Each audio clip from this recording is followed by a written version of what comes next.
In circa 1389, the Bishop of Troyes, Pierre d'Arcis, wrote a letter to Pope Clement VII concerning a highly well-known and venerated piece of fabric referred to as the Shroud. This document, known as the Memorandum of Pierre d'Arcis, is the first written account of what is now commonly called the Shroud of Turin, a 4.4 by 1.1 meter linen cloth with the image of a man bearing wounds that of a whipping and crucifixion seemingly burned into the fabric. The bishop qualifies the shroud to be a hoax, creating an anticlimactic beginning for the research of this vastly strange and mysterious cloth. He says, quote, "Some time since in this diocese of Troyes the dean of a certain collegiate church, to wit, that of Liry, falsely and deceitfully being consumed with the passion of avarice, and not from any motive of devotion, but only of gain, procured for his church a certain cloth cunningly painted, upon which, by a clever sleight of hand, was depicted the twofold image of one man, that is to say, the back and front, he falsely declaring and pretending that this was the actual shroud in which our Saviour Jesus Christ was enfolded in the tomb, and upon which the whole likeness of the Saviour had remained thus impressed together with the wounds which he bore. Eventually, after diligent inquiry and examination, he discovered the fraud and how the said cloth had been cunningly painted, the truth being attested by the artist who had painted it, to wit, that it was a work of human skill and not miraculously wrought or bestowed." This memorandum serves as the thorn in the side of many pro-legitimacy syndenologists, that is, studiers of the shroud, and serves not only as the literal first documentation of the shroud's existence, but the first piece of evidence to assert that the shroud is, as Pierre d'Arcis put it, a cunningly painted work of human skill. Perhaps it is necessary to back up and take a broader look at what the Shroud of Turin really is, its alleged origins, and the evidence to support or deny the belief that it is the genuine burial cloth of Jesus Christ.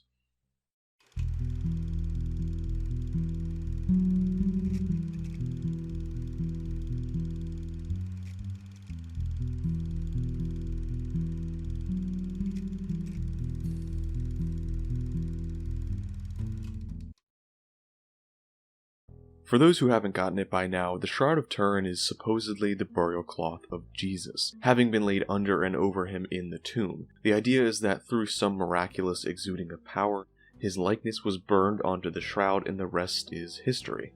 Well, kind of history.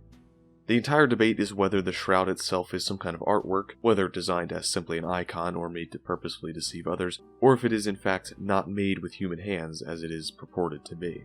To understand the debate about the shroud, the history of it is perhaps one of the most important things to examine. The Shroud of Turin has had a long and somewhat elusive history, much of which is gathered from rumors, myths, and legends. A tricky thing about the shroud is that there have been several different relics supposedly bearing the image of Christ that appear in history before the shroud, most notably of which is the image of Edessa. The image of Edessa, also called the Mandalion, was allegedly a square cloth with the face of Christ imprinted on it. This somewhat legendary item goes all the way back to the 1st century, however its place in historical accounts is non-existent until later dates, and seems to be added in as an embellishment. The foundation of the legend can be found in Eusebius's History of the Church, where Agabus, king of Edessa, writes a letter to Jesus himself asking to be healed of his sickness, and in return, Jesus writes a letter back to him promising that he will heal him through one of his disciples after his time is fulfilled. After the resurrection, Jude Thaddeus goes to the king and provides the healing Jesus had promised. In this original version of the story, at least the way Eusebius told it, there's no mention of any kind of image of Jesus brought along with Thaddeus. A later telling of the events from 400 AD in the Doctrine of Addai speaks of a man named Hanan who was the king's painter, having painted a likeness of Jesus with choice paints. This is notable since this version adds the concept of an image of Jesus involved with the king's healing, but reports it as strictly a painting. In Ecclesiastical History by Evagrius Scholasticus in 593 AD, this image given to the king of Edessa is described as something which the hands of men did not form, evolving the relic into having a supernatural origin. Then, slightly later in the 7th century AD, the apocryphal text, the Acts of Thaddeus, explains how the image of Edessa was made, saying, "And he knew as knowing the heart, and asked to wash himself, and a tetradiplon was given to him. And when he had washed himself, he wiped his face with it, and his image having been imprinted upon the linen, he gave to Ananias, saying, Give this, and take back this message to him who sent thee. Peace to thee and thy city." Now the image is said to have been made by Jesus wiping his face on a cloth. The information that would link this specific relic to the shroud is found in a 10th century document called Codex Vossianus Latinus. In this codex, an account from the 8th century claims that a canvas was kept in Edessa bearing not only the face of Christ, but the entire body as well. Some historians will use this trace of evidence to claim that the image of Edessa is the shroud simply having been folded in such a way that only the face was showing, with its owners unfolding it and discovering the entire picture at some point. But there are multiple fatal problems with this theory. Number 1, it is clear that over time the account of King Akbaris' experience with Jesus, Thaddeus, and the image evolved from being non-existent to being a painting, to being an actual impression of Jesus' face, then of his entire body. The historicity of the image of Edessa is extremely low, and the likelihood of its existence, at least in the way it is described, is close to nothing. Plus, the inconsistency between the supposed backstory of the image and the shroud is laughable. The image of Edessa, even in the most evolved, embellished version of the story, is a normal cloth that Jesus pressed over his body while alive and well, and the shroud is clearly a burial cloth, whether real or fake, depicting Jesus with all of his wounds at his death. Number 2, continuing this difference, if the image of Edessa and the shroud were one and the same, the copies and artistic renditions by supposed eyewitnesses of the image would bear similar appearances to the likeness found on the shroud. All of the renditions of the image show Jesus in full color, with open eyes, a calm facial expression, and nothing but a face, no trace of a neck or shoulders like what would be seen if the shroud was folded in such a way. If they were truly copying from the shroud itself, they would render it as a faint outline of his face along with the bloodstains. It is possible that they painted the face in such a way as to make it more lively, or to make Jesus appear strong and confident rather than weakened and dead like the snapshot captured on the shroud. However, this seems unlikely, as the paintings of the image of Edessa are so vastly different from the shroud, I find it hard to believe that they were made from the shroud, even with embellishments. It's also possible that the artists were basing their works on descriptions of the image handed down through any number of sources, rather than actually viewing it for themselves, but it seems more likely to me that all the renditions of the piece are based on either another painting or off of complete legend. It's also important to note that a relic purported to be the image of Edessa currently resides in Genoa, Italy. However, it's clearly a painting or work of art of some kind. With all that being said, it can be confirmed that the image of Edessa is almost certainly not the shroud, meaning that attaching the history of another supposed relic and linking the two together as one thing is not a reliable way to determine the history of the shroud before the 14th century. That brings us to the memorandum from the start, with that being the first direct record of the shroud's existence from circa 1389. Thanks to this letter, we know that the shroud was in possession of a knight named Geoffrey de Charny. After his death in battle, the shroud was kept in Liry, France, and must have been exhibited several times. In 1532, after it had been moved to a chapel in Chavaray in 1453, the shroud was caught in a fire. It was located in the silver reliquary, and the flames caused molten silver to fall into the shroud, which was folded into 48 layers, causing the symmetrical triangular patches seen in the cloth today. A group of nuns repaired the image, and it was later moved to St. John the Baptist Chapel in Turin, Italy, where it has remained since, this location being the reason for its title, the Shroud of Turin.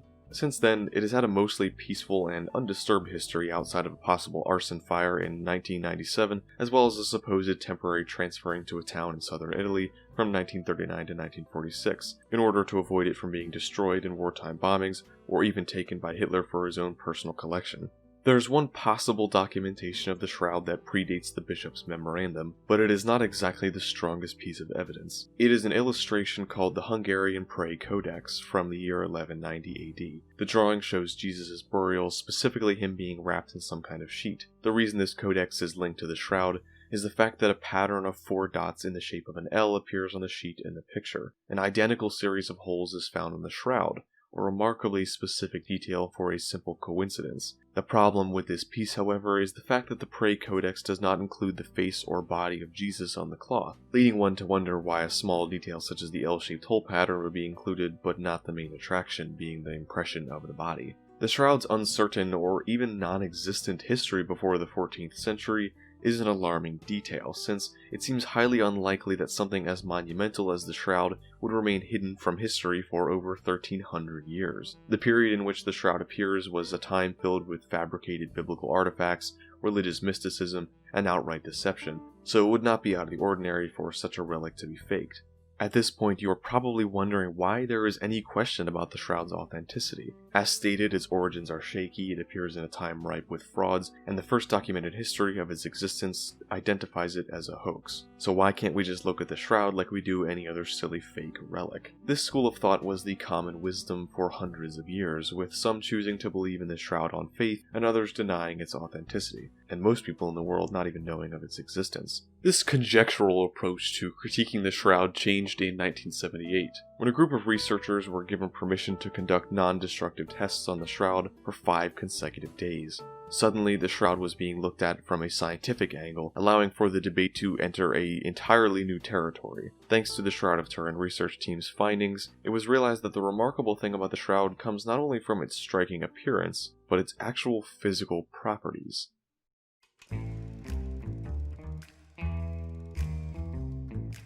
While the hardcore scientific study wasn't exacted until 1978 by the STURP team, it is important to note the first discovery of the shroud's peculiar qualities. The Italian lawyer and amateur photographer Secondo Pia was given permission to take the first photographs ever of the shroud. When developing the photos, he held up the plate to examine the negative and almost dropped it in shock at what he saw, being the 3D appearance and defined image of the face on the shroud. This discovery of the shroud's photonegative properties perplexed the viewers at the time and still baffles scientists to this day. This was only the beginning of the uncovering of the shroud.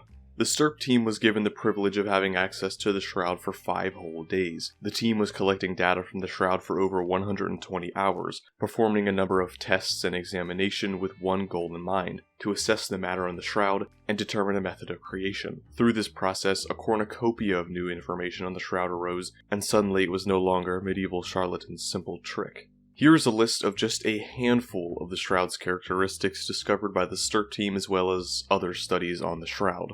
It is formed by a weak yellowish stain, visible clearly only from a distance of about 2 meters or more, that shows a double view, front and back, of a naked human body, covered with multiple wounds that have also left bloodstains on the cloth. There is no image on the top of the head nor on the sides of the body. The human figure, especially the face, is anatomically accurate, without clear distortions. There is a perfect congruence of the front and back images, obviously implying that a 3-dimensional body was wrapped in the cloth. The stains have some properties of a photographic negative. Only when photographed in 1898 by Secondo Pia did it become possible to really appreciate the information contained in the image. While in a photograph, be it positive or negative, there was no correlation between the density of the imprint and distance to the object.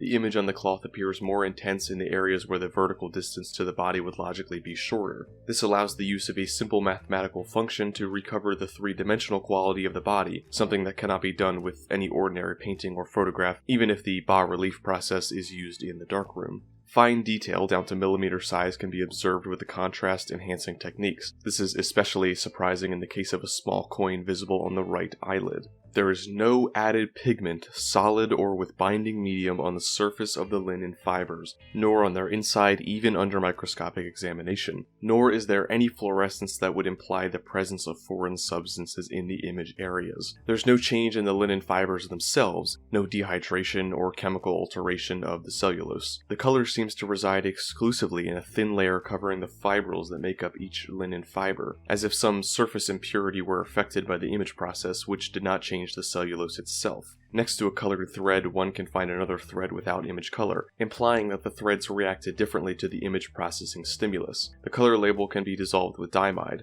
This would also mean that the shroud almost certainly cannot be a scorching, as the image is only on the top layers. It deviates or burns nowhere, and it was done in a way that shows the natural relief and 3D depth of the human form. There's no image under the dried blood.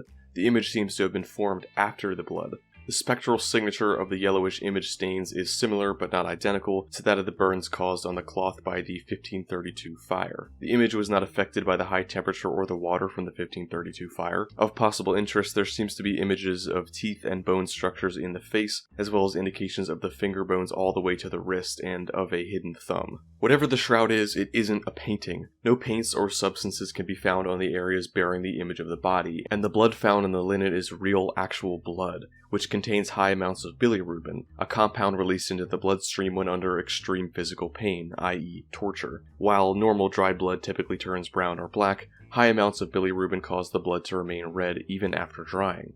The marks on the back are consistent with the shape of a Roman flagrum, a type of whip used to torture criminals. As mentioned earlier, we have reason to believe that coins with Pontius Pilate's name inscripted on them were placed over the eyes of the man on the shroud, due to a strange marking on the area of the eyes that is reminiscent of several contemporary Roman coins. The markings on the coin-like object are faint and contested, as a coin with the exact pattern has yet to be found, but it is clearly some variant of the coins at the time. Pollen grains from plants that bloom in Jerusalem were found on the cloth, meaning that it was at least located in Jerusalem for some time. These examples are just a small selection of the countless unexplainable things about the shroud that show there is no possible way, beyond any reasonable doubt, that the shroud could have been made by some unknown medieval artist. Any one of these characteristics would be nearly impossible for anyone to create, even with today's technology, much less all of them, and all while being done in the Middle Ages or earlier. All of these things and many more that are still being discovered show that the shroud has some kind of extraordinary origin.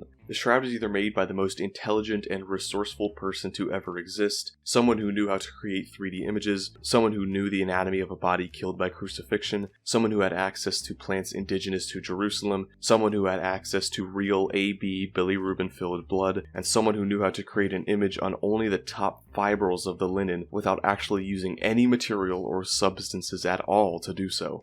Or, the shroud is the true burial cloth of Jesus, whose image was impressed on the shroud upon some kind of burst of light or radiation upon the moment of resurrection. With all that being said, there are genuine and research-worthy arguments against the shroud's authenticity, posing anywhere from real threats against its legitimacy to completely foolish accusations.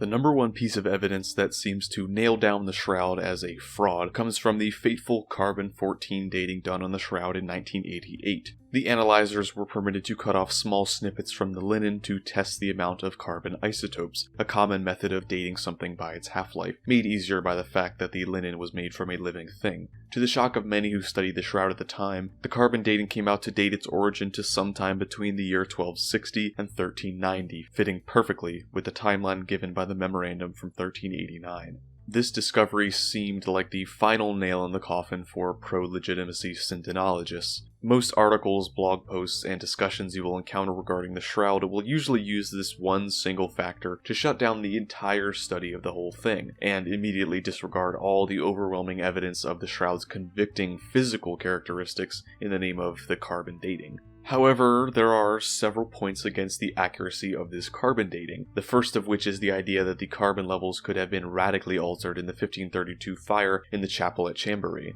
The shroud was encased in a silver reliquary and was trapped in a crypt surrounded by the fire. The shroud itself was heated to extreme temperatures and the silver melted and dripped through the cloth as mentioned earlier. Some shroud analysts believe this could have changed the properties of the shroud, causing it to date incorrectly, although there is pushback against this from skeptics and the idea hasn't been completely proven.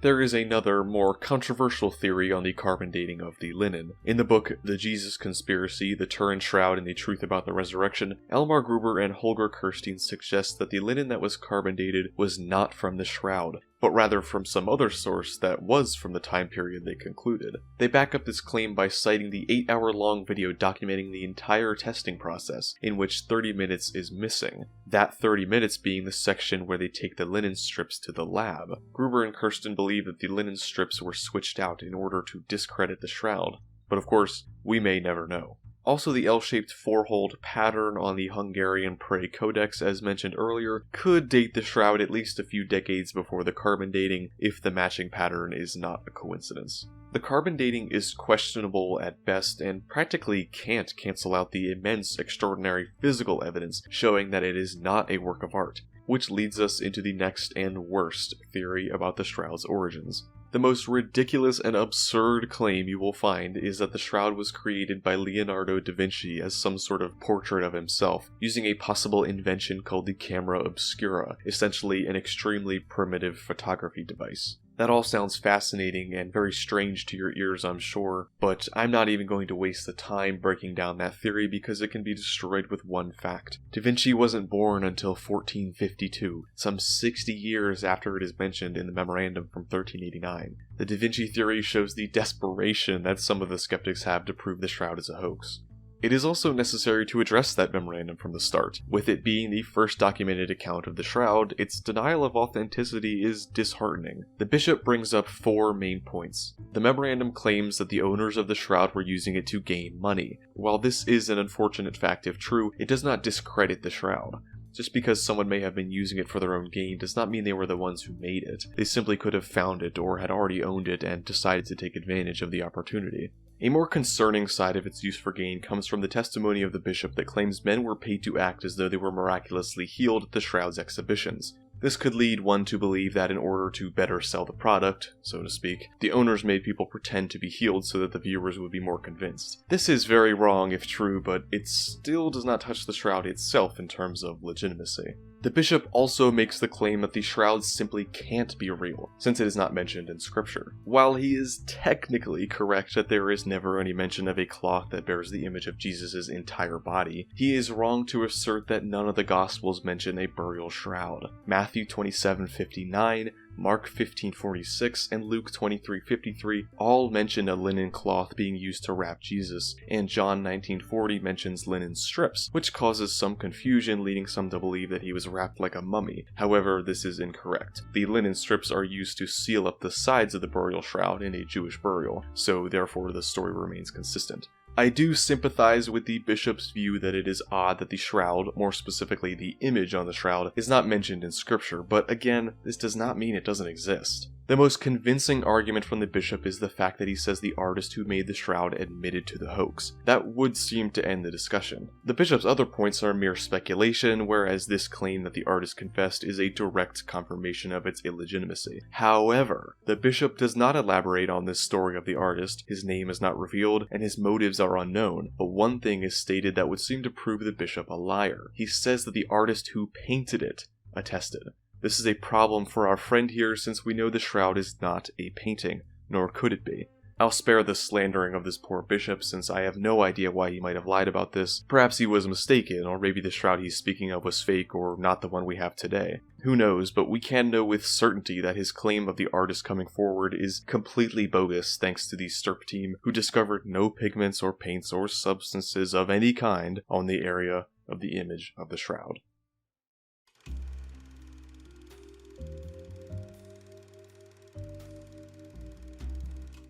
As you can see, the arguments against the shroud are highly unconvincing, with the only real point being that of the C14 dating, which is highly contested. A lot of the argument comes down to belief. Of course, someone who is atheist will deny the shroud. It's not allowed in their worldview to believe in something like that. And a Christian will be more inclined to, or at least more open to, believing in the shroud, since we already know the event happened. Why not add this relic to the pile of proof? But at the end of the day, evidence is evidence.